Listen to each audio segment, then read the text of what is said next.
Hello, welcome to Đồng Nai Radio and Television Station. On July the 29th, the delegation of Đồng Nai Provincial People's Committee, led by Chairman Cao Tiến-dũng, had a meeting with the officials of Xuân Lộc District to discuss the results of the implementation of the tasks for socio-economic development and national defense security in the first 6 months of 2022. The report on the performance in the first month of Xuân Lộc District showed that agricultural production value reached nearly 4.4 trillion VND, an increase of nearly 4.4% over the same period last year. The value of industrial and handicraft production reached more than 6.6 trillion VND, an increase of more than 12.4%. Speaking at the meeting, Chairman of Provincial People's Committee Cao Tiến-dũng noted that Xuân Lộc District should review how to develop appropriately. The district needs to strengthen management of land, construction and minerals, and at the same time plan to deploy resettlement areas in advance to facilitate the national, provincial and local projects.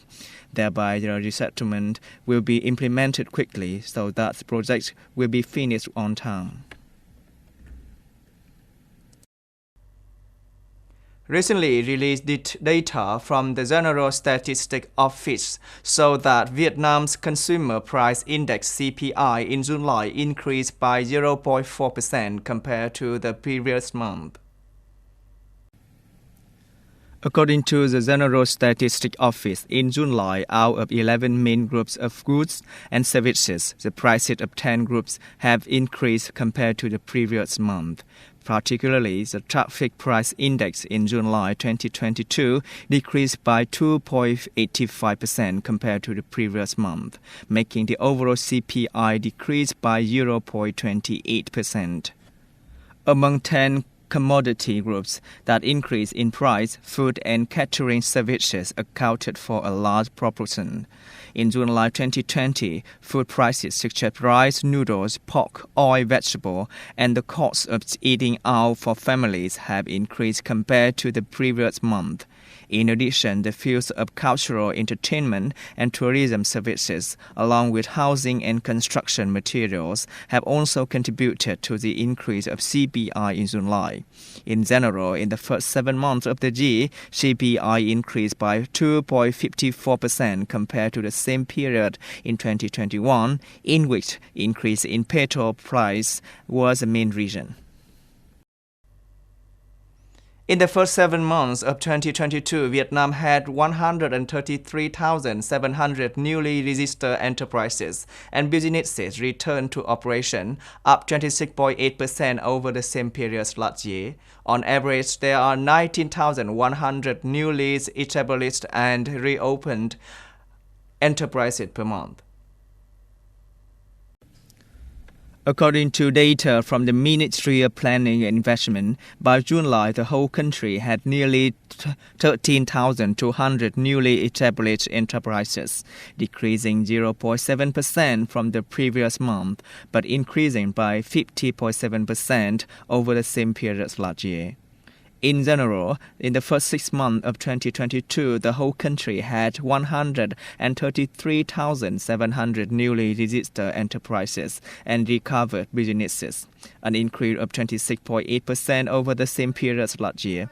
In July alone, the country had nearly 13,200 newly established enterprises and 2,300 recovered ones.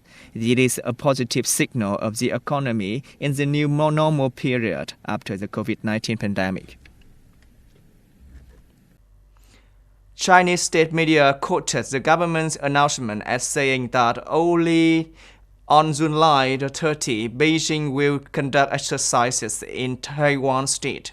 The information raises concern ahead of the likely visit of U.S. House of Representatives Speaker Nancy Pelosi to Taiwan. According to the announcement on July 28, but only reported by Chinese stated media on July 29, the drill will have a limited scope and take place off the coast of Pinggan Island in Fujian province. The Chinese government has stated the drill will take place from 8 a.m. to 9 p.m. local time, banning all vehicles from entering the sea. The area where China drills take place is about 120 kilometers off the coast of Taiwan. On July the 29th, with 217 votes in favor and 213 against, the U.S. House of Representatives passed a bill banning assault-style weapons and moved this bill to the Senate for approval. Being difficult to gain 60 votes needed for the Senate to pass the bill, many House Democrats cited a recent stories of mass shootings due to the use of assault-style weapons to urge lawmakers to urgently ban them.